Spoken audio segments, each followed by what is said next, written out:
How did you know that? Like, that's not in the book. How did you know? But yes, okay. Erica, don't play with me. I know you got a husband. I got one too, girl. When Jason was 21, Yes. he let you in. Yes, he did. That he was pansexual. Yes, he did. And how did that conversation go? Girl, not well.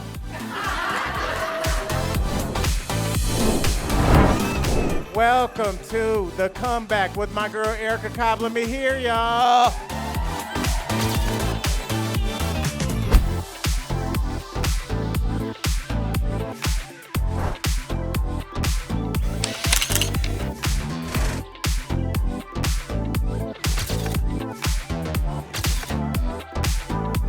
Now you see talk show Al that looks like he's about to give a motivational speech to party promoters.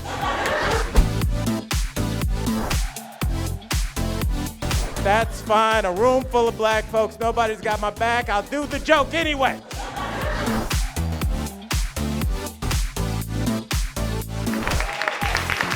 And with that said, are you guys ready to get this show started? Oh my goodness. One of my favorite people in the world is here. Guys, keep clapping for Erica Cobb.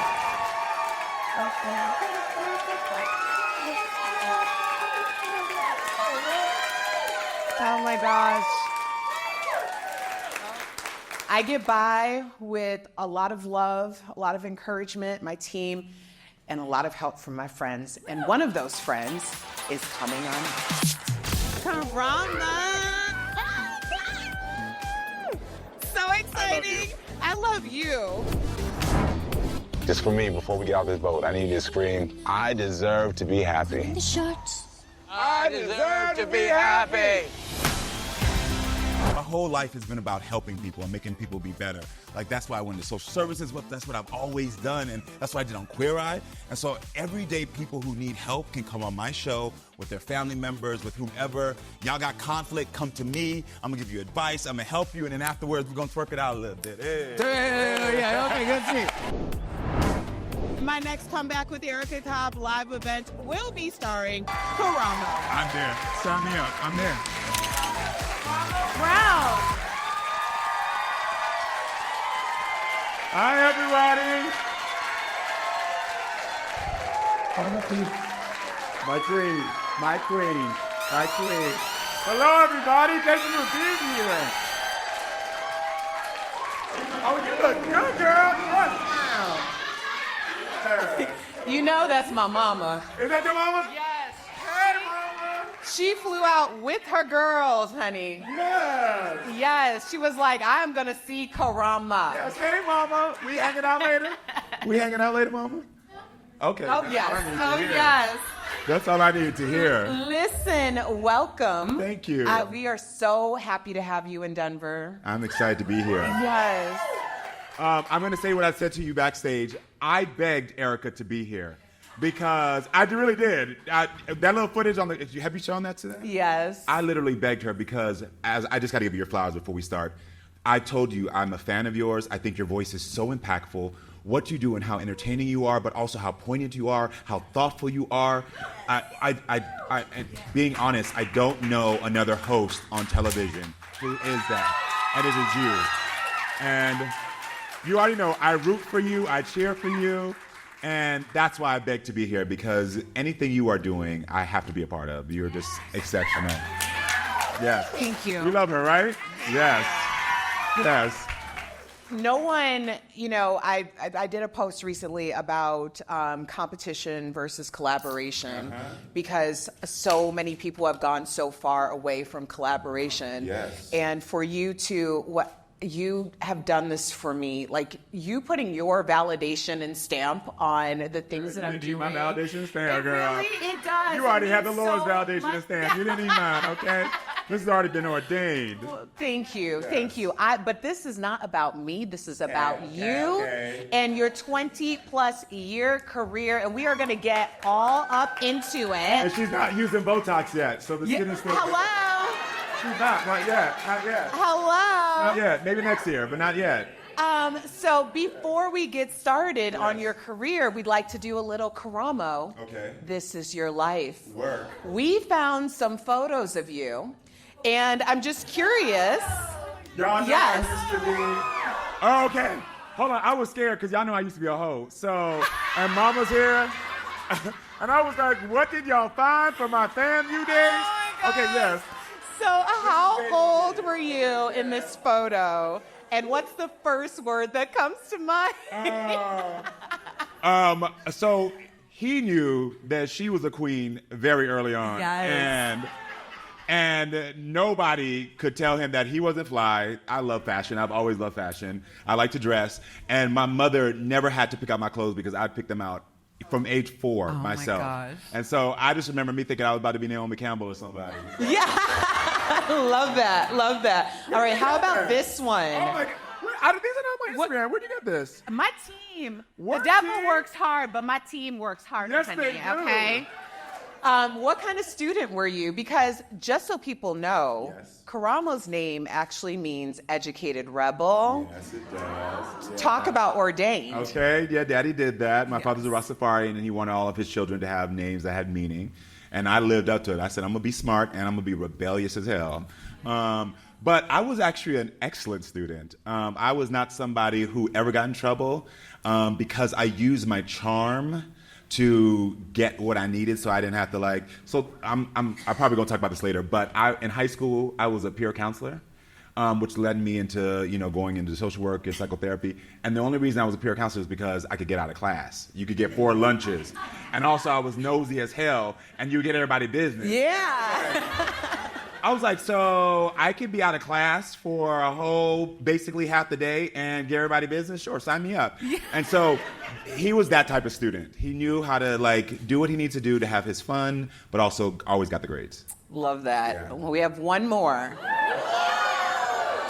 What advice would you give to this young man? So let me tell y'all something. This one I ended my whole phase because he was 17 at 6'3" and had a full beard in high school. And baby, you couldn't tell me nothing, girl. So Bill Bellamy was my idol growing up. Yeah, I could see And that. I used to want to look like Bill Bellamy. I put escrow in my hair. I used to use however Bill posed, I would pose.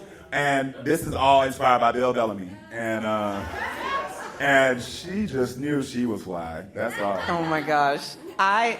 It's like we're talking about the comeback, and I'm like, man, you've been fine your whole life. I appreciate you. Erica, don't play with me. I know you got a husband. I got one too, girl, but don't play with me. Erica, thank you. I appreciate it. It's true. We all have eyes we can see. Thank you. Yes. So let's get into your career because I read your book. This is so strange because this book was published in 2019? 2018. Okay, 2018. Yeah. And I was saying to you, the power of manifestation, to read your book now and realize all of the things that you were talking about you were going to do, and you've realized those things. Isn't the Lord good? All the time. All the time. I was thinking, I was reading the book and you were talking about real world. And it's interesting the perception that people have versus what was actually happening in your life at that time. Mm-hmm. So this was season 15. It was in Philly. Mm-hmm. That's how you were introduced to the world. Yeah. Looking back on it, what comes to mind to you when you look at those clips? What happened after leaving the real world, I felt alone, I felt isolated, I got depressed, severely depressed. I talk about it in the book, but then I became suicidal right after that. Because we have to remember, where people's consciousness is when it comes to the experiences of young black men or young gay black men, that consciousness was not there before. And MTV was never going to try to dive deep into what my experience was. It was to exploit me as being an opposing factor to my white castmates. And so, there is a scene that I posted because 2 months ago was our 20th year since I was on The Real World. And I got surrounded by police in the club, pat down because they got a call that I had a gun. And the entire episode, my roommates are telling me, you're overreacting, calm down, you just are overreacting, you're doing the most. And obviously, when I post the clip now, everyone was like, oh my gosh, I'm so sorry you were profiled, I'm so sorry this, I'm so sorry that. But in the moment, they would tell me that I was crazy, that I was, overreacting. It was just a prank call. It never happens. Get over it. And then they sort of iced me out because they thought I was the drama. And so I just felt so sad and isolated. And it's part of the reason why I literally wanted to make sure that I could have a career that I could help people. Because I thought to myself, if there's anybody who ever felt like I felt in that moment where they just felt not seen, I want to make sure that I have a career where people feel seen. And that literally is what led me on the path with Queer Eye, my talk show, everything, is that young 23-year-old feeling alone and feeling as if no one understood him. Not only have you succeeded in having a career and making people feel seen, but being an openly gay black man in the early 2000s. She was a pioneer, girl. She was the Yes. first. She was the first. I remember when we were on The Real World, now I would go into a gay club or a black gay club, everybody would scatter because they didn't want to be on camera. Now everybody want to be on camera. But back then, nobody wanted to be on camera. And I was like, my best friend Trey, where's he at? Trey? Oh, hey. Oh, you over there running his mouth. Trey and I have been best friends since we were 18 years old. And we still live 5 minutes from each other. We go everywhere together. We have never separated. I say that to say he came to The Real World, and he's the reason that I'm actually proud, openly gay man, by the way, but I'll get to that later. Yeah. But when we were in Philly, we would go into the club, and we was ready to like get in there, have a drink, cocktail, pop it, and everyone would separate. That eventually the club owners were like, we don't want you to come, because no one would get on camera. So yeah. She was a pioneer. Yeah. Looking back on it, because watching those clips, and I just want to circle back because when people were saying you were the drama because you were profiled, and it's interesting now how people have the language, and because of the amplification of people like yourself and being a pioneer, more people have an understanding and a language of things that don't affect them. Yeah. Like, it's almost like the catalyst to empathy, Yeah. which we hope that everyone has, but we know a lot of people don't. Yeah. In hindsight, would you have done anything differently while you were on Real World? I wouldn't have, because I do not believe in regrets. I'm a big believer that every moment in my life is a moment of growth that I needed. It's something that I needed to understand about myself. So that I could also not only apply it to me, but also help other people. One of the reasons I'm so transparent about my story is because I understand that all of us in here are going through some similarities. I mean, if I just spent 1 minute, I could find a group of y'all that all have an insecurity or not feeling self-worth, having problems with family. I mean, we could be there, but some reason we don't talk about it. So I wouldn't change anything because I needed that so that I could be transparent. But I will say to your conversation about being the one who has to be that catalyst to give people the language, it gets lonely because, I mean, I watch you on even DBL, which I love, but okay, give it up for DBL. I love DBL. I'm part of DBL Nation. Oh my gosh, hey, Will. Yes, we do, yes. But even on DBL, you're sometimes the lone voice. You are the lone voice, teaching, educating, but with empathy. And I see comments, and people say like, oh, she's on a rant. What's she talking about? We see it, and it gets lonely and isolating because you're like, I'm on this hill, and I know that I'm supposed to be here, but because you've been given the patience and the grace, and you understand that this journey is to not only propel you, but you are here for a purpose. It's what I always look at and say, okay, every time something, there's a setback, I got to use this because this is the point where God is like pushing me back so I can soar. Yeah. Yes. No, I appreciate that. First of all, I would just like to thank you for booking Queer Eye because I do believe that you were attached to DBL before DBL was DBL. And had you been on DBL, I just heard that you think this. There wouldn't have been room for me. That's amazing. Look at how God works. Yeah, really? I'm like, thank God for Queer Eye. Okay, so let me just give y'all a thing. So I got cast as the host of one of the hosts of DBL, and on the same day I got cast for DBL, the same day I got the call for Queer Eye. Hallelujah. And I know, okay. And my team was like, hey, we think you should really go with DBL because it's going to be secure, it's going to be a paycheck, it's going to be, 7-year thing. They were like, this Netflix thing, it's a reboot. We don't know if reboots are going to work. We're like, we don't know. They're not putting any money behind it. So, I mean, it's up to you, though. And I was like, I think I'm going to take a chance with this Netflix thing. And look at how God worked. See, this is an action. There's room for all of us. All of us. All of us. Okay. All of us. Yes. I was like saying my little prayers, like, thank you for my mama, my daddy, Karamo on Queer Eye. We're all exactly where we should be. Right? Yes. Right? So let's talk about your personal life, because Okay. obviously you had to face a lot of adversity Yes. when you were one of the original, if not the first black gay man on reality television. Yes. And It was the first. yeah, Yes, the it was first. It's like it was the first. Yes. It's the first.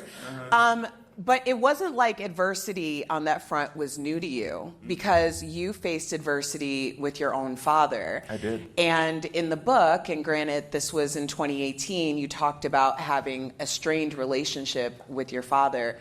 How did that, just the idea of him not accepting you, shape your life? Well, because I had the confidence to be open about my sexuality at the age of 14, my father, who is a Jamaican man, not from this country, my mother and father are not from this country, and he's also very religious. And I'm his only son. I have 4 older sisters. So there was this implication that I was supposed to be a certain type of man in his eyes. And the minute I told him that who I am doesn't match the picture he had, he became violent. Him and my uncles would beat me up all the time. He literally, my 11th and 12th grade year, and I'm not over-exaggerating, we lived together because my sisters were in college. My parents were divorced. He made me live with him because he was going to make me straight and make me a man. But because I was rebellious against what he was trying to do, and I was like, I'm going to live my truth, he would literally spend months walking by me in the house, not talking to me. And I want you to imagine like being in high school and you're coming home, I can't talk to you about what I'm experiencing, my schoolwork, my grades, help I need. The only thing he would do is put lunch money on the table so I would know, and he would just not talk to me. And it was devastating. It was devastating because, again, I felt lonely, I felt isolated, and I'm thinking to myself, like, how could this man say that if I just did this one thing, he would love me, and something that I just knew I could not do, you know what I mean? And so it was very, very, very, very hard. But once I graduated, I told myself that I would never, ever, ever treat anybody the way he treated me. So I used seeing how he reacted to my truth to make sure that I always reacted to everyone else's truth with empathy, with caring, and gave people space. And so I'm appreciative of him now for doing that, because it's what gave me the ability to say, you know what, I see you. There's space for what you need and what you got going on. And I might not have had that if he wasn't like that. Yeah. I will tell you this, we didn't talk for, 18 years, something like that. And I have a child, one biological, one adopted. I'll get to that story later, girl. I told you she was a hoe back in the day. Y'all saw the high school picture? Now y'all know why? Anyway, we'll get to it. I told him when I found out I was a father that he could be a grandfather. My only rule is that he could not talk negatively about me or my community to my son. And I said, if you do it once, I'm going to remove the relationship. And he did not. And then he was able to see my son become a grandfather. And then him seeing how happy and loved and successful they were. In 2019, I think it was it 2019? Oh yeah, I had to take the trade. Because my memory is gone. He wrote me a letter apologizing and saying, I'm so sorry. He's like, I understand now that what I was doing and how I treated you was so wrong. And he put his number in it. I picked up the phone and I called him and I said, you're forgiven. And now he comes to the house all the time.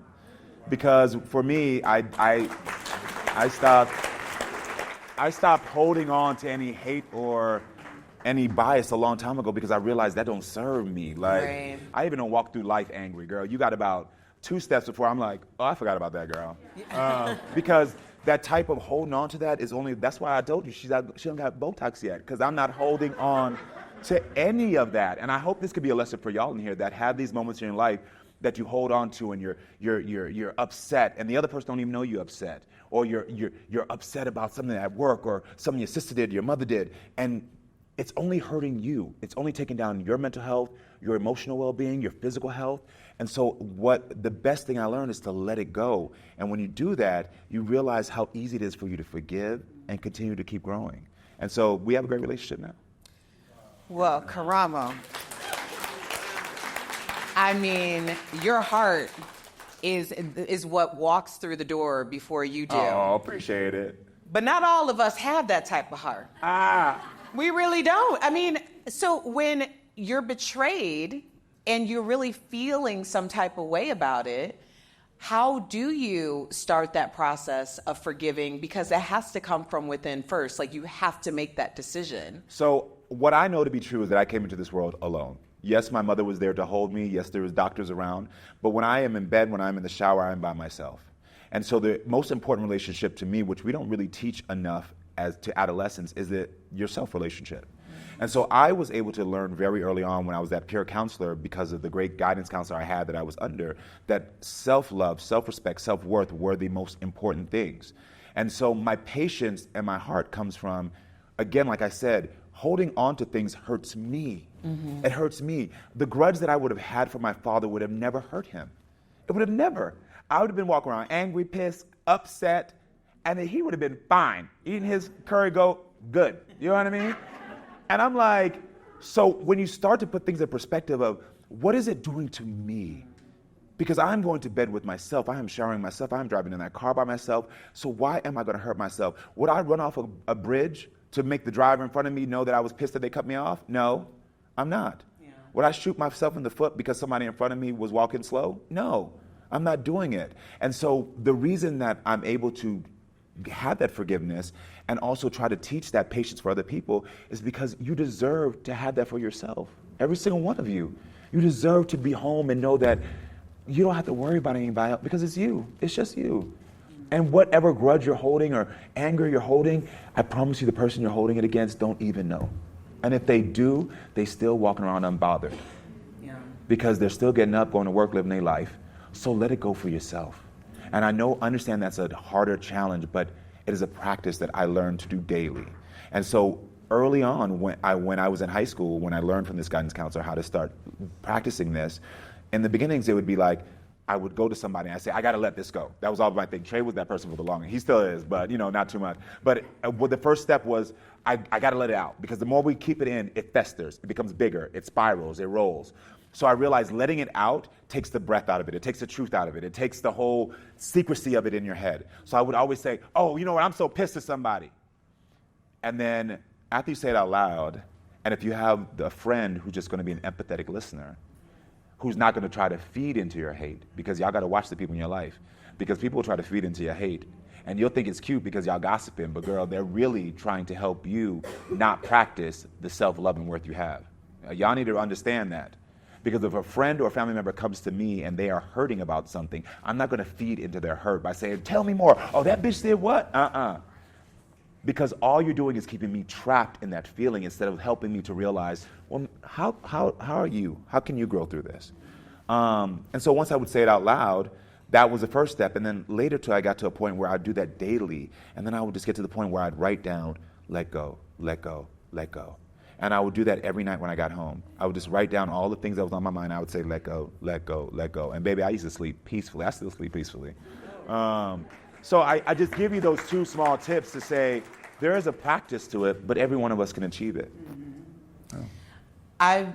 This wasn't even a question I was going to ask, but just going through this entire part of your life and your words to us, it really brought me back to the part in your book where you talked about going to church and how much you loved church. Oh, I love church. And I thought I heard him talk about God so much. Yeah.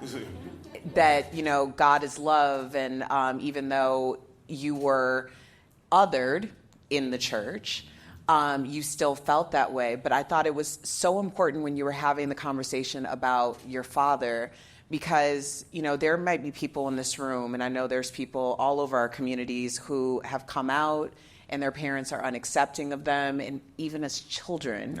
And you were a child in the church, and you wrote about the idea of don't sexualize children. Yes. Because you didn't have the language or the feelings for what adults were projecting on you at that time because they didn't know. Yep.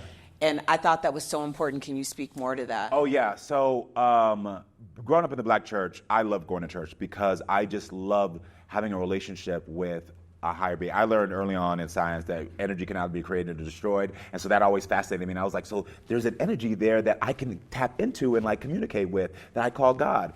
And that made me fall in love with church. And also I loved the music. I loved camaraderie. I loved everything about it. But my church was, like I said, you saw the photos, girl. She was posed up in a polo. They knew. And they were it was very hard because they would always make me feel other. They would say things to me. They'd pray over me. I remember when we went to this, we had this African church come to our home church for like a week to, whatever, work with our pastor. And I remember the African pastor was like, doing things over me because he was like, you have the devil in you. You have it in you. You have to get it out. And I was thinking to myself, girl, I don't have no devil in me, girl. Like, I ain't got in trouble once in my life. What is wrong with you? But I just did not let that falter my relationship with the Lord because I just understood that the only thing, these Bibles that we have, that I still read, and I'm actually pretty well versed in because I use them. Yes, you are. I use, Don't go toe to toe with him on the Bible. With the Bible. Child. I will come with you because I've read them all, and studied them all because I want to really make sure I understand. Because people love to get a line or a chapter and say that's what it meant and not read the whole context. But anyway. And so the one thing I realized is that these books are written by, it says version, King James Version. So I'm like, so I'm reading your version of what you thought was right or wrong. But what I'm being taught is that God is love and he is empathetic and he is all these things. And so that's what kept me in the church and kept my faith strong. And many people in the LGBT community was like, give it up. The church don't want you. And I said, the church might not want me, but my Lord wants me. And I know that I'm here for a purpose. And so, I've always, to go back to your sexualization, in that church, I was also sexualized. And I don't mean like I wasn't touched or anything like that, but I just remember the conversations when I was just playing about, you got a girlfriend? You kissing yet? Why you ain't holding nobody's hand? Why you not doing nothing? I'm like, well, girl, I'm just trying to play with a little basketball right here and have a little Nintendo Mario. And I realized that I was being sexualized by adults very quickly. And I think we all know this. We've all been there where you're like, oh, look at you. That's your wife. That's your husband. And that those things do play a role in the mental development of how a young person sees their sexuality when they become sexualized early. And I think that even though in jest we think it's funny, but we have to watch that because also working in the mental health field, I do understand how early sexualization of young boys, young girls, especially in the Black, Latino communities, it's hurtful. It really is hurtful. And when we look at statistics of teen pregnancies, STDs, it's because of that early exposure to, you're not dating, you ain't got nobody yet, you ain't did this yet. And that was one of the reasons why I ended up having a child at 15. That was going to be my next question. Yes. But can I say something before you ask that question? Yeah. So you said earlier, coming out. So one of the things that I've been working very hard for the past 8 years, and it's starting to catch on now, and GLAAD just picked it up, and they're using it in their dictionary, and I feel very proud. But I don't actually believe in the term coming out. Because if there is a closet that I came out of, I need to know where it is. I'm going to burn it down. It better be a pot of gold in there for the shit I went through. Because the actual act is letting people in. And I think when you say coming out, it gives someone else the power to accept or deny you. When the actual act is saying, I'm letting you in because I respect you and love you. And when you let somebody in, you realize you have the power. Because if think about it, if I'm in my home and I say, look, I have a beautiful home here, come in, and someone says they don't want to, what you going to do? You're going to close your door, sit in your air conditioner, and watch your TV. And that's the same thing with me and who I am as a human being. If you don't want to come into the beautifulness that is me, well, that's your loss. And it gave me the power to understand that you cannot reject or deny me. You cannot put me in your heaven or your hell. And so what I'm trying to inspire is to remove that dated language and say, when did you let someone in? And when did you feel that letting them in was appropriate? Because this pressure, also undue pressure that we give to LGBT folks to come out. Girl, I might not like you, auntie. I don't want to tell you my business. I'm not asking you who you sleep with. I'm not asking you who you with. So I got to tell you who I'm with. It's not that I'm ashamed, because I'm very much not ashamed, but you ain't ashamed of what you're doing, and you're not telling me your business, so why do I feel inclined? Also, my straight counterparts, I got all my sisters, none of them had to stand up at the table and say, I'm straight. But I got to do it, and I got to do it again and again and again. No, I'm going to let you in because I have the power to say who I decide to, who knows about me. And so that's language just to share with y'all that I'm working very hard to dismantle and to put something new in. One person that you let in Yes. was Tiffany. Oh, girl, Tiffany, yes. First of all, your relationship with... Tiffany and Stephanie. Did you know that? What? Yeah. Because I didn't write that in my book. That's how I'm trying to figure out how you know. Because you might have got the name wrong. My baby mother's name is Stephanie. Oh, gosh, I'm sorry. No, you Stephanie. but there was, so this is the thing. No, I've never Oh, talked wait about a minute. No, hold on. Let me tell y'all something. Let me tell y'all something. Let me tell you how the Lord just spoke to you, because I've never told this story. Trey knows this story. So at 15 years old, a girl named Tiffany told me she was pregnant. And she was a girl that I slept with right after Stephanie, who is my son's mother. And not because I wanted to. They both knew I was gay. It was just that, like, I was fast. I was a hoe. Like I said, I got sexualized. So it was like, okay, girl, a breeze blow, girl, let's go for it.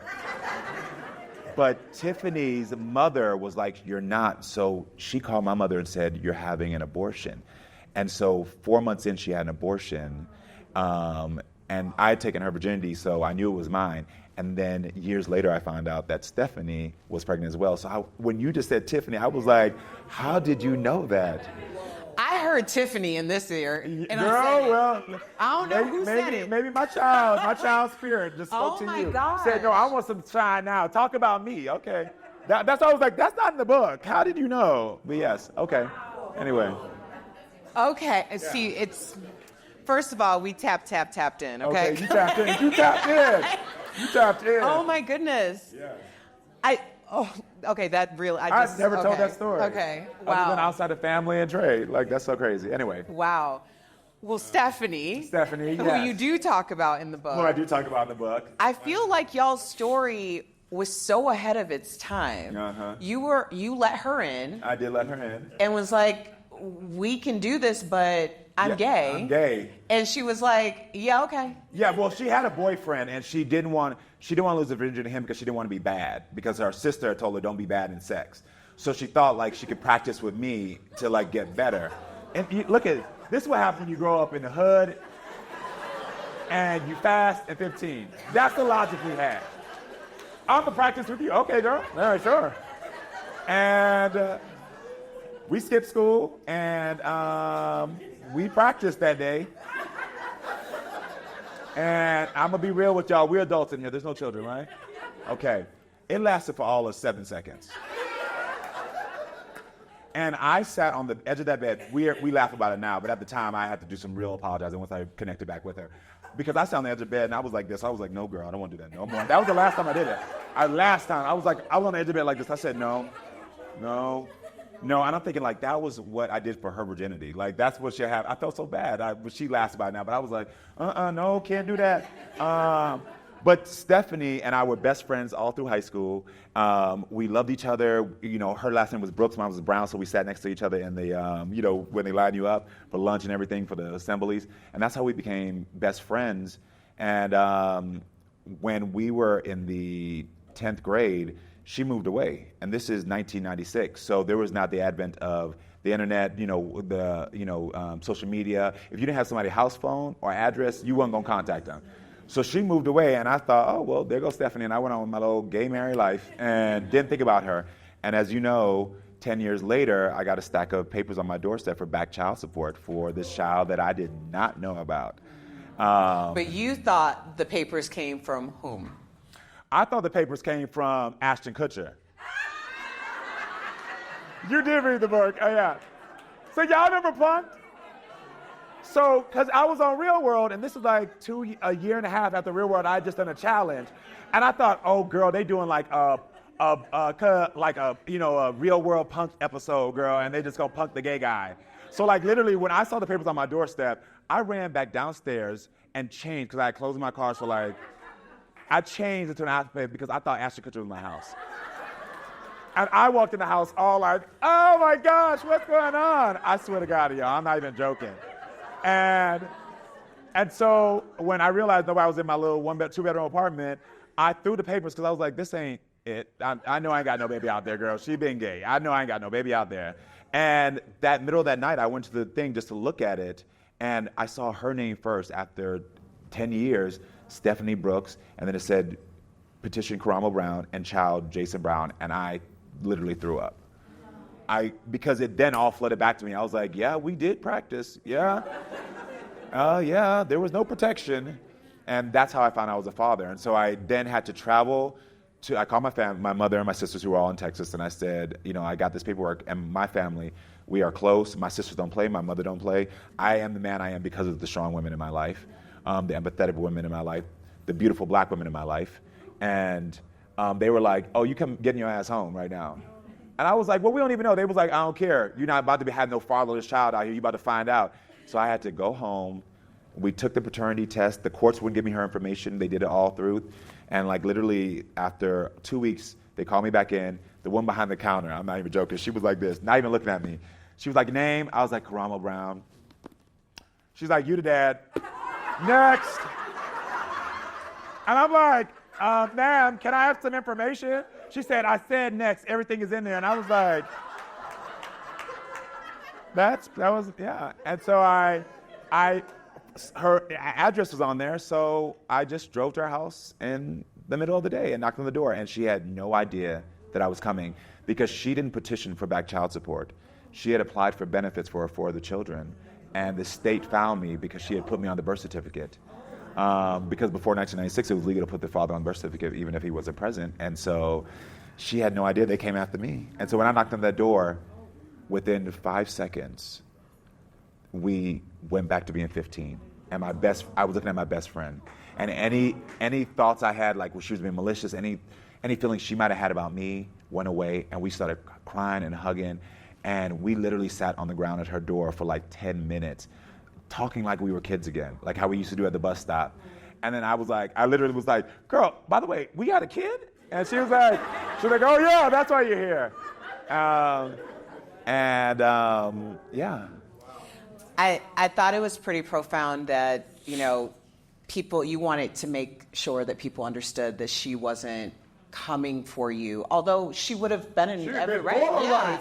Rights, girl, come after me for that check, girl. Yes. But you made a point of stating that wasn't it, because also keep in mind that you were on television at this point. Yeah. Like anybody could have petitioned you for any reason at that point. But you made a comment about the clerk or someone who basically started the journey to find you. Yeah. And I just thought that was God. Yeah, that was. You needed to be in your son's life, and not only your son Jason's life, but also his younger brother. Yes. And my husband and I are CASA's court-appointed special advocates. Yes, I do know that. Yeah, and it's so important. Well, just so many. Too? I didn't know, girl. My bad. I saw you and I didn't see Tori. Hey, Tori. Sorry, I apologize. PGL family. Hey, y'all. So many siblings are separated. Yeah. And Stephanie made a point of saying to you, please keep my family together. And that's what you've done. Yeah, so the reason I became a father of two is because after I found about my biological son, Jason, within 6 months, she was 25 and had the 5 kids. So she was struggling. She was drowning. She dropped out of high school. So she was struggling. And I had now already been through college, was doing well. And I was like, can I take custody? And she was like, yes, but you got to keep the family tight. I was like, of course. And part of our agreement was that I would stay in Texas for 2 years so that he could be acclimated with both families and not feel like he was being pulled away. And during that time, working back in social services, we found out that one of her other sons was being molested by his grandfather, which was her stepfather with his step-grandfather. And so obviously the state came in and removed all the kids because they had to do the investigation, do everything else. And so I stepped in immediately because I was like, I know the system, I know how to handle this. And I was like, if we keep them in there without a proper placement, then it's going to be bad. So I was like, I petitioned to be his case manager because we had no familiar relations, even though his brother was mine. I still didn't have familiar relations, so they allowed it. And I said he could be temporary placement with me so that the other kids could go back in the house with their mother. And within 3 months, 4 months of him being with me, he just started flourishing, the bad behavior, everything, because I was taking him to therapy. He was having someone he could talk to. We had a healthy communication household. And I remember I was sitting in bed, and he ran the room before I was taking him to school, and he was like, "Dad," and I was like, wow. "Oh shit, I got 2 kids. I'm 26 years old." And I literally went to Stephanie that night, and I said, "Hey, Chris is flourishing with me. Would you mind if I adopted him?" And she said, "As long as you keep our family tight." And we have. And yeah, that's how I became a father of 2 by 26. But I'll tell you this, and this is all sincerity. My children saved my life. Because like I said, after the real world, I had suicidal ideations because I just couldn't deal with it. And also I had unprocessed trauma from my father. Even though I had let it go, there was still trauma in my mental health that from the abuse, like actually you punching me and beating me up in the streets, telling me that I was going to die of AIDS and doing things like that. There was those type of traumas that I realized, even though I let you go and I've forgiven, that I still need to deal with the mental health part. This is why therapy works with God, okay? Together, they work. And so what I realized is that when I became a father, it propelled me to getting more help because I didn't want to ever repeat any trauma patterns and do anything that would hurt my sons. And so it made me stop doing drugs. It made me stop, because I was partying. I was like 25, depressed, and was like in LA we used to, on Real World, we used to go to club appearances and they'd pay us $20,000 to get drunk with people. I'm 24 years old, 25 years old. You remember, Trey, we'd come in the hotel and they would give me wads of cash. Cash. I'm like, girl, what am I supposed to do with this? Oh, we're going to get drunk and high, girl. And we spend it on clothes. And so I just, being with them saved my life because I realized I had to be better than my father. I had to learn from his lessons and the trauma I had to be better for them. And I tell, if they didn't come in my life, I don't know if I'd be here today. They literally saved my life. As much as they say I saved their life. Well, this all came full circle for you because when Jason was 21, yes, he let you in. Yes, he did. That he was pansexual. Yes, he did. And how did that conversation go? Girl, not well. Because the internalized homophobia in me fucking jumped out, sorry. And my son told me that he was pan. And this after I saw him with girls and stuff, dating girls. And he called me and I was like, "Oh, you joking?" I was like, "I don't even know what that means, but you joking." And he was like, "Dad, I'm part of the community." I was like, "Stop playing with me." And he was like, "Dad, I'm pansexual. It means that I love who I love, so I'll date someone who's male, female, trans, non-binary. I'll just date who I love." And I said, the first thing out of my mouth when he said that, I said, "So you dated somebody trans?" And the transphobia popped out of me. I was like, I'm a career gay, y'all. Like, I've been gay on TV my entire life, girl. The show is called Queer Eye, girl. I mean, I'm a career gay. I know better. And you don't realize that internalized homophobia and transphobia that you harbor, or even internalized, black folks, we do it as well. I can't speak to other races, but black folks, we have some internalized hatred that we then love to say something about somebody else. And it popped out with my son when he said this, that I literally was like, "You know what, this is disgusting. I can't deal with this. How could dare you? This is disgusting." And I hung up the phone. Luckily, it only took me about a minute to get in my right mind, and I picked back up the phone. I was like, "I'm so sorry. I apologize for all of the internalized stuff that I didn't realize I had not dealt with. I just put onto you." And he was like, "Oh, thanks, Dad. I know, yeah." Because he has the biggest heart. You think I have a big heart? That little boy sees good in everything and everybody. But it was a shock. And so I tell that story to say, when I, like on my talk show, have mothers or fathers who don't understand how to respect and love their child for who they are, I unfortunately can say, "Well, girl, I get it. I did the same thing. I'm a gay man, and I, for about 2 minutes, rejected, 3 minutes, not kinda, fully rejected, and made comments that if TMZ would have been around, I would not have a career right now." And so I tell that to say I can understand how luckily I had the training so I could grow quickly and make amends and apologize. But I also have empathy for those who have been taught a certain way, and that is what they feel is their truth, and that's all they know, and their truth is being challenged. That's scary. we've all been told when our truth is challenged, it gets scary for us, instead of realizing that truth being challenged means that there might be growth in it. And so for me, I look at somebody and I say, I understand. We had a woman on our show who could not say the word, on Karamo's show, that couldn't say the word gay about her son.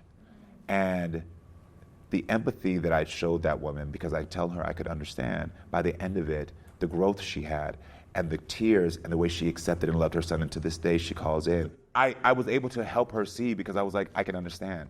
And I think those moments I'd say this is because I express what I've gone through honestly, because I want people to know that I get it and I can help you through. If I can grow through it, you can go through it. I really appreciate your transparency. I think that the bridge that through this conversation is something that we're really missing. I don't think anyone is expected to be perfect all the time, but there is a thing where if you say the wrong thing, and people say very much the wrong things all the time, that there isn't a way for redemption, but there also isn't necessarily that thing where you reconcile within yourself that this was something that was put onto me, and I am repeating this cycle. Exactly. You also talk about repeating the cycle in the book with abuse and how you overcame that. So do you think these things go hand in hand with what was visited on you? It's natural for you to lash out if you don't have yourself. Of course. So I went through, during that At the Real World dark period, where the two boyfriends I had, we would get physically violent. And we would get into an argument, and we would be fist fight in the club. And I would dare them to call the police, because that's what my father used to do with my mother when he would beat her up when we were young. He would dare her to call the police. And so I would do it because I was taught you're never supposed to hit a woman. But as a gay man, no one told me that I shouldn't hit another man, because that language wasn't there. So I knew I could never hit a woman, but no one said, if you're in a relationship with a man, you can't hit them either. Because I was always taught, if a man put his hands on you, put your hands back. So I was abusing my boyfriends, and I would test them to call the police, and they called the police, and the police would come, and they would see two gay men, and they would be like, oh, y'all figure it out. Because even to this day, most firefighters, police officers are not trained in domestic violence when it comes to same-sex couples or trans couples. I've been doing work around that as well, trying to get them trained, and social workers to be trained, because they don't know. Because if it's not what they know how to deal with, they just think, oh, you'll figure it out. Y'all two lesbians, oh, you'll get it together. And so I was repeating these things unwillingly, not realizing that they were trauma that I was repeating. I had a cycle. My father did, I'm going to do it. Even though I was so dead set against being like him, I was literally repeating the same patterns, because I had the anger. I had these unresolved feelings. And this is what I saw love was. Someone challenges you, hit them. And it wasn't until after that last boyfriend, Will, that Trey and I were talking, and Trey was like, girl, if you put your hand on somebody else, we can't be friends. Right? He was like, true. And Trey is somebody, I run my mouth all the time. He's silent. So when he speaks, girl, you got to listen. And so when he talked and said, you got to stop, it hit me, because I was like, oh, you don't say much. You don't comment. You're not there to get in the drama. So I need to stop because it's a problem. And that's when I started to get therapy for that. It's always been phases of praying and therapy for different things that I realized about where I need to grow. Yeah. Right heavy, girl. Girl, well, let me tell y'all something. This journey of mine, this is why I had to write the book, girl, because I'm like, it has been a journey. I think it was not only, I'm sure it must have been cathartic for you to write, but I felt like it was very cathartic for me to read, because there are so many points in your life where maybe we're not following the same exact journey, but the sentiment is very much the same. So I found myself having conversations with myself about, why can't I forgive my 21-year-old self? Why can't I forgive that girl? Like, there's so many things that we do and say and act like, because we're growing. And to be able to forgive yourself, just much to what you were talking about earlier, like, you have to forgive other people, because it's like drinking the poison and hoping someone else will die. Of course, yeah. But to forgive yourself is, it's emancipating. Yes, it is. And so I appreciate that. Thank you for saying that. But I'm going to put Mama on the spot. Mama, when she was young, did you tell her to have grace for herself? All the time. You told her to have patience for herself? Definitely. See, that is a beautiful thing, and I can see that resonating in you. But most of us don't have parents that have. I knew this already, by the way. I already knew this, by the way. I already knew what the answer was. So actually, this is one of the alley-oops where you know the person goes say what you need to say. TV host trick. But most people don't have parents who give them that language to say, be patient with yourself. My parents never told me to be patient with myself. My parents told me to work harder, to get better grades, to get into the best school, to do this. My parents never told me to have grace when I made a mistake. My parents never told me these things because they didn't have the language. And it plays a big role in how you learn to forgive yourself and love yourself and your self-worth and self-esteem when you start to practice saying those things to yourself. So each morning I wake up and I say, Karamo, I give you grace for the things you did not know. And you don't understand how powerful that is when you start saying it every morning. There's been mornings I've brought myself to tears because I'm in the mirror brushing my teeth and I say, I'm giving you grace, you didn't know this. Because when I was young, no one gave me grace. When kids make a mistake, most of the time we get upset because our patience is so quick that we are quick to just be like, what are you doing? And I always think that's the stupidest thing. Like the patience I have for my kids, it's only because I didn't have it. I'm like, I'm a human, a new soul in this world. How am I supposed to know? You think just because you told me once, I'm supposed to get this lesson, this big life lesson? Girl, now I'm going to make the mistake 5, 6 times. And I need you to be patient with me. Because when I was learning to walk and every time I fell over, you were like, oh, baby, you can do it. But how come right now when I'm not figuring out how to get this grade or how to communicate here or how to do this, why are you upset after 5 times? I get it, because life has lifed you. And you got bills and you want structure. But we have to also remember kids are still children. And even all of you in here, y'all are still kids. Because until you die, that's the only day I'm going to call you old. Right now, you are still young. Every single one of you. Every single one of you. You're still young. Because tomorrow, you're going to learn something new that you didn't know about yourself today. Promise you. Tomorrow, you're going to have a moment where you thought that you should have known something that you didn't. And what I want you to remember is that you are still a young soul that needs to give yourself grace. And tell yourself, I didn't know this. When people say, what does it feel like to be this age? I always think that's the stupidest question. Girl, I don't know. I just got here. Ask me in a year. I'll tell you what it felt like. They're like, what does it feel like to be 43? Bitch, I don't know. I just got here. I don't know. Don't know. I don't know. I can tell you what it felt like to be 18 now because I've been through it. But Sure. I don't know this year. Well, I'm about to learn and grow and figure out about myself. Yeah. And I give myself grace because there's going to be mistakes I'm going to make in this year. And waking up every morning and saying, Karamo, I give you grace is powerful. I want you to, I'm going to tell you, I grew up in the black church. I want you to turn to your neighbor and say, neighbor. Y'all can do better than that. I promise you, I will pass around a collection plate and get money. Twice. Yes. Twice. I will take y'all money. For the building fund. For the building fund. Turn to your neighbor and say, neighbor. Give yourself grace. Thank you. Look at that. Need y'all to have that. Won't he do it? Won't he do Yes, it? he will.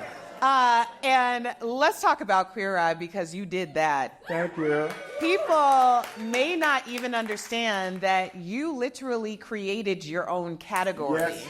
And the category is created by Karamo. Thank you. It's so funny because they got spin-offs now in other countries, and now all of a sudden my culture category in those countries is called mental health. I'm like, oh, so I shifted the whole fucking shit. Yes. Got yes. it. We just wrapped season 9 in Las Vegas, and I'm so excited. It has, every time I think that we can't do this anymore, like people are not gonna want this. We walk into someone's home, and so what y'all might not know is we don't get any information about the people we help on Queer Eye. When we're in the car reading is the first time we hear about these people. It's the very first time. Those facts they give us is all it is, and then we have to really go search and talk to them. What people also don't know about my category is because I work in the mental health and I work with their feelings, their emotion, their breakthroughs, I'm actually with them the entire time. Because if they're getting their hair cut and they have something that triggers them, I have to be there to help them through. Which is why a lot of times I have a lot of conversations in cars because I'm taking them to see Tan, taking them to see, whoever.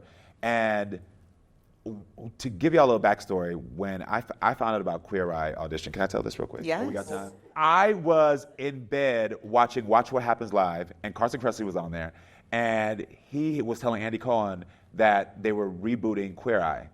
And so I was like, what? So I got up the next day and called my agent, who I was just brand new signed with, didn't have nothing but one credit on my name, and had the audacity to call him and say, I need to be on Queer Eye. I need to find this audition. He told me they were already done casting. They had been casting for the past year, and they had already picked their top 30 to do their chemistry test with. Chemistry test where you bring everyone else to see who it is to get your cast. And I was like, well, no, you got to get me in there. And he called me the next day. He said, it's done. I said, I am not taking no for an answer now. Someone needs to see me. Now, when I was saying someone needs to see me, I had no idea what category I was supposed to be. Because I watched the original one, I was like, well, I guess I could pretend I'm a fashion, because I do like to dress. I was like, I know how to cook a little bit, you know what I mean? Like, I do a sickening breakfast, okay? I was like, a sickening breakfast, bitch. Come for me, brunch, and me and you, girl, at my house, y'all gonna be fed, okay? Don't come for me to dinner, though, okay? But, so I didn't know what category, but I just knew I needed to be seen. Because I listened to my soul. I listened to the whispers. I listened to the energy around me. Just like you listen about Tiffany, I listened as well. And something had just told me, Denise said, I need to be seen by these people. So he finally found a woman that he went to college with who was in the casting department named Gretchen, and he called her and begged her to let me come into the chemistry test. She agreed as a favor to him. This is not a joke. And so she was like, well, I'm going to talk to him before, and he has to tell me what category. So literally, this is a Thursday. We were talking on Zoom. Well, it wasn't Zoom then. It was the other one that fucked. Skype. Didn't they drop the ball? Bitch. I'm sorry, I don't want to do a tangent. Bitch, y'all had the 90s, 2000s to prepare, and bitch, COVID happened and you let Zoom knock y'all out? Bitch, y'all are dumb. But anyway. Like, right? They dumb. But anyway. Sorry, I go off tangent. So it was Thursday, we had to be on Skype by Friday, and she was like, she's going to talk to you. You go to the chemistry test on Saturday, but she needs to talk to you on Friday just to see what you're going to do, what category.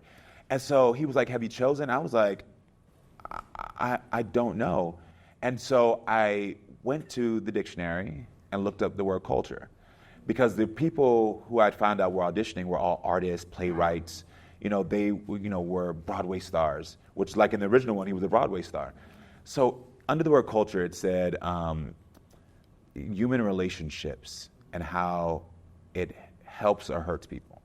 This is on some whack Google one. I'll give you the real definition later, but it get the sentiment. Like, it was about our human connection, our human emotions. I said, oh, well, I'm in mental health, so let's go with that. I got on the call. She was like, what category? I said, culture. She said, oh, tell me about the plays you read. I said, I can't tell you about that, but what I will tell you is that you can fix these people's outside, but until you have somebody fixing their inside, it's never going to work. And she said, what?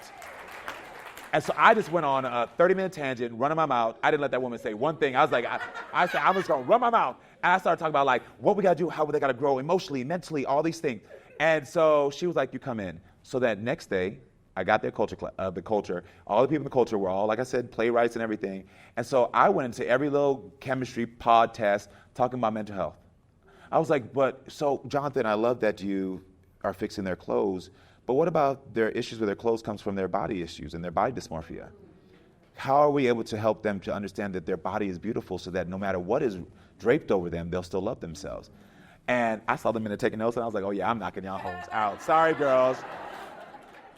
And one by one, all these little culture hoes left. And they actually came in the room and told me, and my castmates had told me, that I was cast first, because they built it around me and the mental health. I love that story. What year was that? This is 2017. 2017. What month? Because DBL. What month? Do you remember? Yeah, it had to be March. Okay. March, April. What month did you get DBL? June. We got it in June. Oh yes, because I got the chemistry test was in May, March, but I got the call in June that I got the show. So it was June 2017. Yeah. Yeah. Oh yes. Yeah. Look at that. Look at our trajectory. Yeah. But hold on, I gotta tell you No, this no, thing. go ahead. So even though they cast me because they like the mental health thing, we shot the first episode on day one, and this is not the creator of the show, David Collins, walked in the room into the trailer where we were at because the hero was crying because we were having an emotional moment. He walked in there and said, "This show is about fun. If you make one more fucking person cry, you're getting fired." I'm not joking. In front of everybody. This is a real story. Now, on the original Queer Eye, most people don't know this, but there was actually a black guy on that cast, and they fired him after the first week. So when he came in there, and I'm the only brother on there, I was like, well, girl, I'm about to get fired, girl, because people are going to have a cry with me. So they were upset. He was pissed off. They didn't fire me, but they let him keep going.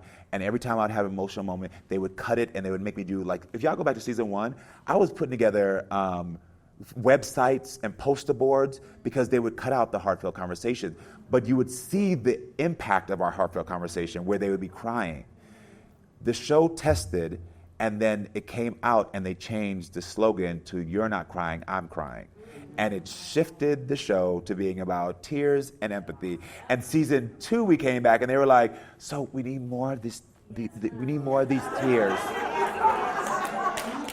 I was like, "Yeah, girl, I know, bitch." So it wasn't all roses after I got it. They still try to play me in my face, but I stand firm in who I am. I love that. I love how you stuck to who you are. And I think That's the rebellious side. But it's what's missing in so much, especially when we think about social media. Everyone's trying to curate this image of who they think they should be or people want to see. And what we're really resonating with, the real connection is you just being authentically yourself. Amen. And when I read the whole Queer Eye and how you got it, that's when I started bawling. Aww. I started boo-hooing because I was like, this had to have been at the same time, because when DBL was posted, the casting call, I ran into my bedroom. My husband was standing there, and I go, "It's my color purple." Oh my God! It's my color purple. I'm like, they are casting a national talk show in Denver, and I'll be damned if I am not on it. Yes. I'm like, I moved to this city, in 2009? I knew from the moment I moved here that this show was coming to me. Yes. I'm booking my ticket. I booked my plane ticket. I booked 2 nights at the W in Beverly Hills, child. Word. I was like, I am going. And then I just sat there like, okay, but how do I get there? Okay, like yes. And so I'm calling everybody. I got to be on this show. I have to be on this show. And I was one of the last people invited into the chemistry test. The synergy And of when us. I got the call, I remember my manager at the time saying, can you be here? I was like, my flight leaves at 8 p.m. Okay, I'm there. My flight leaves at 8 p.m. Wait, you were the last to get cast. I was one of the last to be invited into. Invited to the thing. Yeah, because no one knew who my manager. no, yeah. Everyone was like, "Who is this girl?" And I'm Yeah. like, "I'm in Denver. I'm a local bitch." I have a YouTube show. It's called Comeback with Erica Cobb. And that seriously was the catalyst, because I didn't have all of the experience that the other hosts had. I was like, I'm a radio girl, and now I'm going to be on TV. Amen. Yes. You knew. I did know. You knew. I know. I got chills listening to that story. Oh my God. That must have been the day you got the call when you were That helping the must have been. children. That must have You were been. helping the children. You got that call, and I was like, here I am. Gosh. Yes. Man. Yes, and here we are. Here we are. Oh my gosh. And again, without knowing this, I've always just radiates with you. And to know now, even more details, the synergy of our stories, it just makes sense of why, I've just always had a respect, love connection. I mean, I love all of y'all on DBL. I'll be posting about y'all. I love y'all. But, you're my girl. I love you. I love you so much. I love you. Before we get to, thank you. Yes. The love. We do have a few audience members that we've pre-selected to ask questions, but is there anything you would like to share with our audience about your comeback journey or just in general? Yeah. One of the things that I've learned on this journey of accepting and loving my identities is that as I'm walking through life, I can't compare myself to anyone else. One of the things that I heard early on that I repeat all the time is comparison is the thief of joy. I want you to turn to your neighbor and say, neighbor. Oh, a collection plate. One more time. Turn to your neighbor and say, neighbor. Comparison is the thief of your joy. And so I say that to remind you is that we all have many parts of our identities, facets of who we are. We're mothers, we're teachers, we're lovers, we are athletes, we're so many things. And sometimes people want to keep you boxed up, or, won't they? Thank you. Or they will try to make you feel as if you're not doing as much as someone else has done. And so reminding myself that I can't compare myself to anyone's journey. God gave me these identities. He gave me this life for me to live. And going to your social media, I don't look at social media to look at somebody else, because if I want to steal my own joy today, I'll compare myself to somebody else. I'll envy someone else's life. And so that daily reminder just to be appreciative of what I have, where I am, and when I have it is enough for me to know that I can continue to grow to where I need to be. And so I would just remind y'all, please wake up, give yourself grace, and don't compare yourself. Don't steal your own joy, because who you are authentically is enough. And the skills you have right now is what you need to have, and you will grow to get more. But trust in yourself and know that where you want to be, look at our story. You will get to where you need to be. Continue to have faith in yourself and believe in yourself and listen to that voice. All right, that's it. Our first question is from Dusty. You're right there. Wait, guys. Why you always so fly? Karamo and Erica, come on. Why are you so fly? You the only reason my suit game on Karamo show. Boy, look at the. I'm not joking. I saw the day you switched on DBL and was fly from head to toe. And I said, we all saw the day. And I literally went into Karamo show and gave my stylist your photo and said, Bruh, they got us together. The first 2 seasons, it was like we were dressed like we were from Kohl's. Yes. And then Ebony, I don't know where she is. Where'd Ebony at? Ebony and Jeray, they fixed me. So yes, Ty, we love you guys. All right, and this is what you do well, because a lot of straight men don't know tailoring, and you know tailoring. Yes. Listen, any straight men in here? Please raise your hand. Okay, I'm not judging no more. Straight man, great. Please pass the message along to all of your fellow brethren that tailoring is really cheap. And if you buy something off the rack, you take it to a tailor, and it's going to be $5 for those pants, the hem, to fit in, and it's going to make you feel more confident about your body. You don't have to look frumpy while your wife or girlfriend looking fly.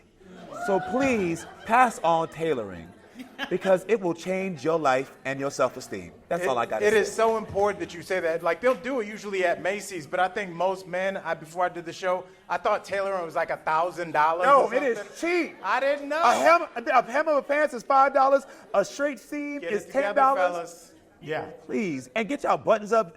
Get that tailor, too. Nobody want to see that extra. Let me not go on this, okay? Sorry. I'm just complimenting because you know tailoring. So. I appreciate it. Well, I'm excited about this first question from Dusty. All right, Dusty, talk to the people. Hello, everybody. I don't want to stand next to him. He looks so good. He looks like he's from 1,000 years in the future. All right. Look amazing, bro. Dusty, you fine as hell. Thank you. That means a lot. You were my first crush. Thank you. I appreciate that.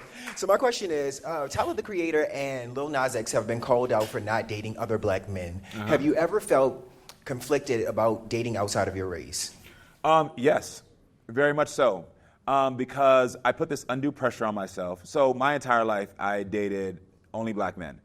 And then I got in the real world, and I told you a story, everyone was scatter. And so the one person that was willing to be on camera that I was dating, because I dated 2 guys on the real world. There was this one guy named Dorian who was lame as fuck, and I only dated him because I was like, I couldn't find no other brothers, and this motherfucker was so lame, and I was like, I literally was looking at him, and I was like, oh, Negro, please shut up.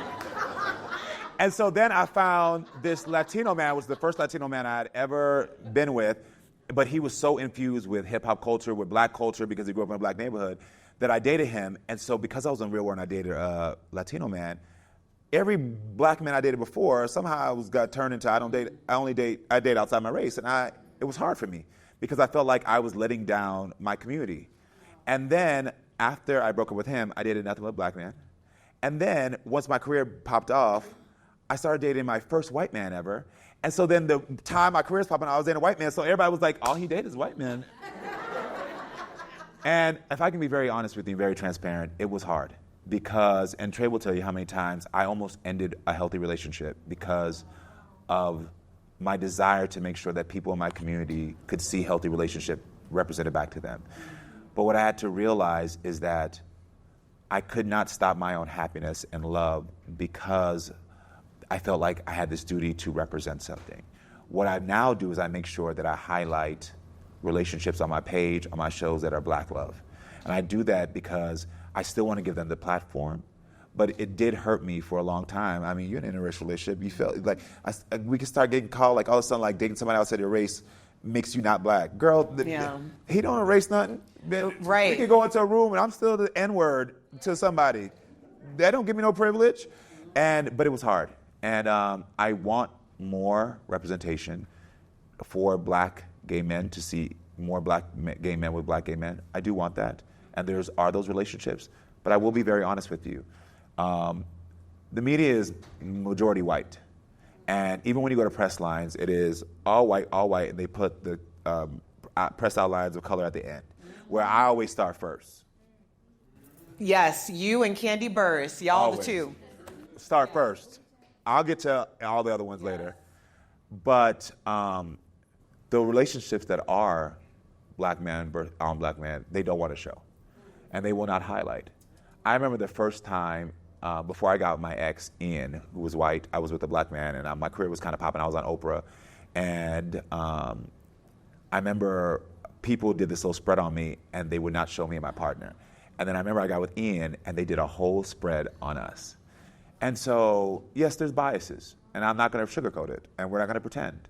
So there is that plays into it. There is a media that is in the helm, and they want people to feel as if you have a partner who's not of your race will make you feel like you're better. And so they will specifically continue to highlight those people. And that leaves individuals at home feeling like, well, that's all there is, when it's not. That was a very thoughtful question, and thank you for letting me be vulnerable. Thank you, Dusty.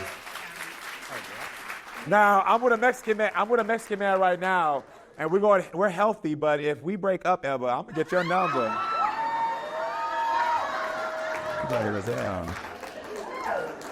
And on that note, Brenna. I told you I used to be a hoe. It's still in there somewhere. I used to be a hoe. We was talking about how fine you are. Okay. Oh, thank you. You fine too. Come on. Yes, mama. Thank you. Well, I received that. Amen. So I want to talk about that day you were on the stoop with Stephanie. Not Tiffany, but Stephanie. Yes, because you talked about going back to 15, but how did you initially feel knowing that you became a father? Like in a minute, it was like, hello. Well, in the moment when I got the paperwork, I actually hated her. Okay. It wasn't until I saw her that we turned 15 years old. When I got that paperwork and I had to go back to Texas, I didn't want to go back to Texas. I'm like, Black gay man. I did not want to. I got out there for a reason. I was like, girl, bye. I'm not coming back here.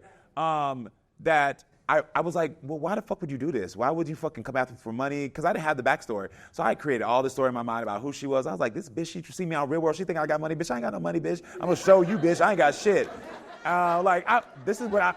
This is the dialogue I was saying to myself as I'm on my way there. As I'm taking this test, I don't want to make y'all think like I was like altruistic, like, oh my gosh, I can't wait to see. I was cussing her ass out every step of the way. All the way to the stoop. Ironically, my son's name, this is a fun story. My son's name is Jason, I read it in the book. My son's name is Jason Rashad, and I clearly wasn't there to name him. But in college, my whole name, my sneaky leak name, was Jason Rain. Y'all didn't have a sneaky link? Y'all didn't have sneaky link leg? You had a sneaky link leg, girl. Yes, your name was Sheila when you went to the club.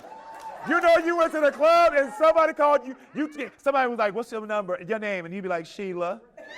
You know it. Sheree. Yours was Sheree? Sheree. We all had a little sneaky link name that when you were in the club, I would be like, he'd be like, what's your name? And I'd be like, Jason Rain. That's how I knew we weren't going to see each other because it was just a hit. And so when I saw my son's name and it was Jason Rashad, I was like, look at the universe. But anyway, back to your question. I was hurt and I was upset. And it wasn't until I saw her eyes that I realized there was no malicious intent. This was a young black woman who did not have support. Her mother was on drugs. Her best friend and child's father abandoned her, in her mind. She's been rejected by everyone. Her other 4 children are all from the same man who was 20 years old, her senior, and married, and kept her on the side. And I can tell this because she's let me have permission to talk openly about this. And when I finally saw her and saw that she had, through all that adversity, raised a healthy, happy young man with no support, that's what made me see the 15-year-old who just wanted to be loved and wanted to do right but didn't have the resources, which is why on my talk show, if any of y'all watch my daytime talk show, I give out real shit. One day I plan on giving out cars, but like I pay people's rent, I pay people's credit repair, I gave out season 1 and 2, NBC has never paid for so much therapy. I gave out so much therapy. I'd be like, you want therapy? You want therapy? And they were like, talk show hosts don't give out therapy. And I was like, yes, I do. Y'all paying for it. And I did that, amen. And I did that because of seeing her and realizing that if she could have just had somebody show her that loving kindness, maybe her dreams could have come true, because she's still trying to figure out her dreams because she was never told that she was allowed to have dreams. She was told that she was this black woman who was on the system, and she had a narrative that people told her. And my job with her is to always give her support, love, and uplift her and make sure she knows her dreams are valid and they're going to come true one day. And so I love our relationship now, but it didn't start off with me liking her. And any co-parenting advice? What happened? Any co-parenting advice for single parents? Yes. Give me. Well, first of all, you already know this because I already know. I can tell you the way you shine. So don't talk negatively about your child's parent, your child's parent, other parent, but do talk honestly about your other child's parent. So, and I had to, because the thing was like Stephanie, because she didn't have the upbringing and she didn't have certain things, she disappointed my sons a lot. She would say she's going to show up and she wouldn't show up. And I knew it was because she was embarrassed. She had shame. She didn't think she was worthy. She didn't think she was enough. She didn't communicate that. So she would just not show up and the kids would be hurt. And of course, they would come to me bashing mom. And it could have been easily for me being like, yeah, your mama ain't never going to show up. Look, she can't ever do right. But what I did with them was talk honestly and say, do you understand the life your mother has had? And I would say, your mom didn't get the love and support she deserved. And she's still trying to figure that out. And sometimes as kids, we expect our parents to know everything. And you need to know from your father that your mother is trying her best. And as she heals, your relationship will get stronger. And that has been me talking honestly, but not talking bad about their mother. And I think the more that we can do that, because, that's a DBL mic too. I'm sure there's moments where your child's father does some bullshit. And you don't even want to, that's a whole nother show. Girl, That's a whole I can already imagine. But how often do you talk to your kids about where he's at in his life, honestly, so that they can understand? Because these are young humans who have to develop, and they need to understand before they make stuff up in our minds, because all of us as kids, we made up stuff in our minds about what our parents were doing because they didn't communicate. So be honest without bashing. And I think that's the best thing, because it's made our relationship, me and Stephanie, stronger. It's made my relationship with my kids stronger, because they know where mom is at, but I never bash her. I always make they see her as a queen. Yeah.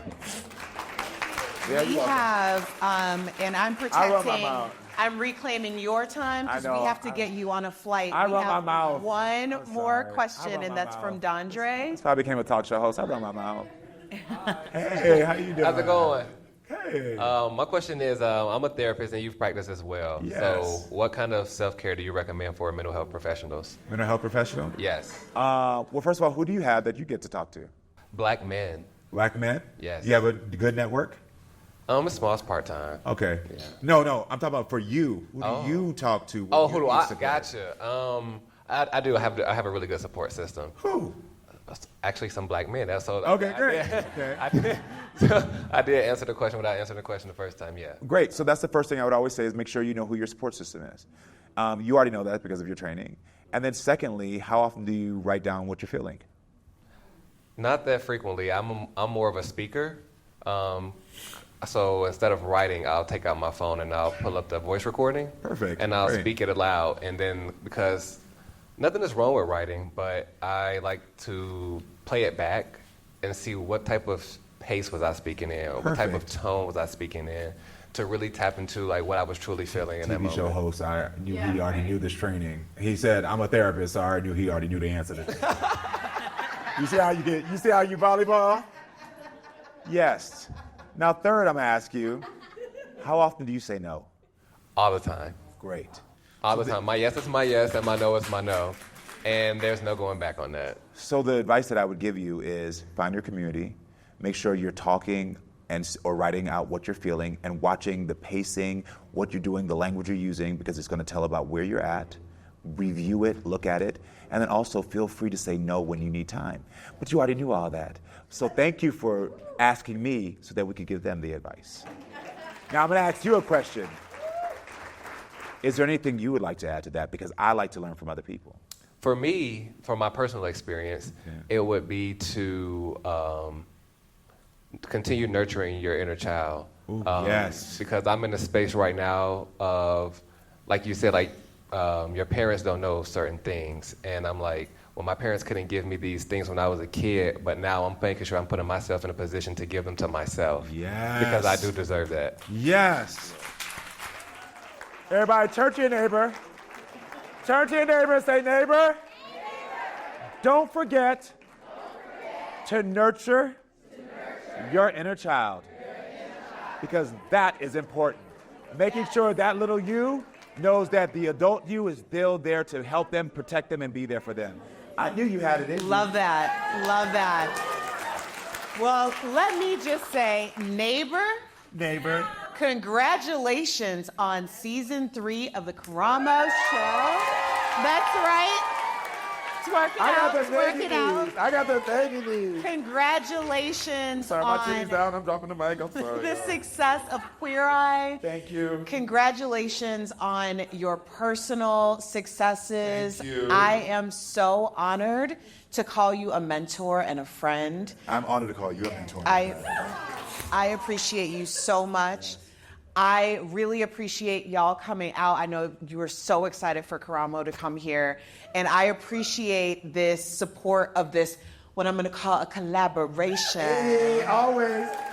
And I'm hoping to do more of these in the future. And you have helped me so much. So who I know you want me to get for you?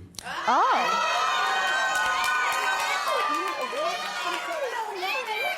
Girl, because I know people. And this is what we got to use. Somebody, Oprah.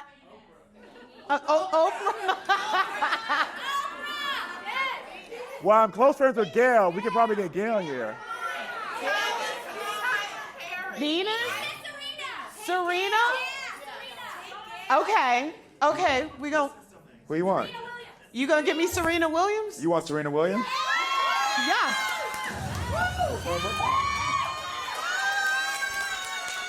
Hold on. We're going to work on it. Guess what it does? Oh my gosh. This is how we work. We have to elevate each other. So Yes. you know me, I'm a man of my word. Oh so my now gosh. we about to start strategizing who we know, and we get Serena in here. Okay. Let's Y'all go. heard it here first, okay? And a Serena trip, I think Gail's a great second option. Yes. Because I actually I don't know Serena. I got Gail's number. Okay. And I know Gail knows who you are. So I know. Oh, she does? In a good way? I hope in a good way. Yes, Gail is very informed on every black. Gail is very informed on any young black talent, and she pushes and like wants us to be successful. She knows all of us and studies us. Oh, okay. I hope I didn't do anything to disappoint Gail. You did. Auntie Gail love you. Okay. But we're gonna work on Serena. Okay. All right. Karamo, Serena. thank you so much. I love you so much. I appreciate you guys coming out to support. Again, you can support this venture, and we'll have Serena soon. So just buy some merch. Buy some merch so Erica can get some shoebox money to make this event happen again, okay? Any parting words? God said, "We're more than two gather in His name, it shall be done." And we have gathered to say that you will continue to be successful, and Serena will be here next year. You're claiming it. Yeah, thank you. Karamo Brown, everybody. I love you. I love you. Josh, thank you. Oh.